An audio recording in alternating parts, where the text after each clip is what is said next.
bienvenue sur notre chaîne YouTube. Avant de commencer, abonnez-vous et cliquez sur la cloche de notification pour ne rien rater. Passe sanitaire, dysfonctionnement dans la délivrance des QR codes. Une première panne géante avait empêché vendredi les pharmaciens de rentrer le résultat des tests antigéniques sur i.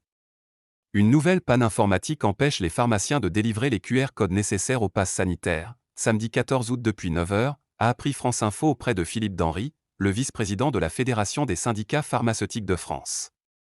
Ce QR code permet d'attester du résultat négatif du test PCR ou antigénique, nécessaire à l'accès à certains lieux qui accueillent du public ou à certains transports longue distance. La nouvelle panne est survenue alors que les pharmaciens tentaient de rattraper le retard engendré vendredi après-midi lors d'une première panne, qui a duré de 15h30 à minuit. Cela a certainement refait disjoncter les serveurs, a indiqué Philippe Denry.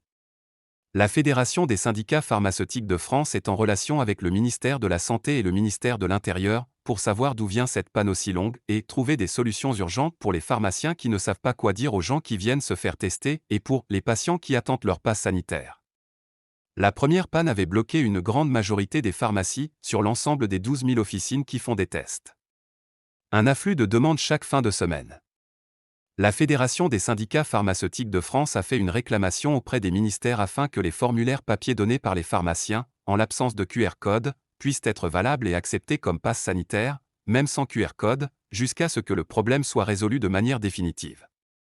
Philippe Denry demande également à ce que les serveurs qui accueillent les résultats des patients et les QR codes, le portail gouvernemental et SI-DEP, soient proportionnés par rapport à l'afflux de demandes liées au pass sanitaire depuis début août. Qu'on en finisse avec ces bugs qui arrivent régulièrement en fin de semaine, en prévision du week-end, ou lorsqu'il y a des départs en vacances, a insisté le pharmacien. Selon lui, il y a peu de doute que ce soit cet afflux qui engendre ces pannes. Restez sur notre chaîne Eben Media TV et profitez des vidéos de plusieurs actualités. Partagez la vidéo avec vos proches et laissez-nous vos avis dans les commentaires.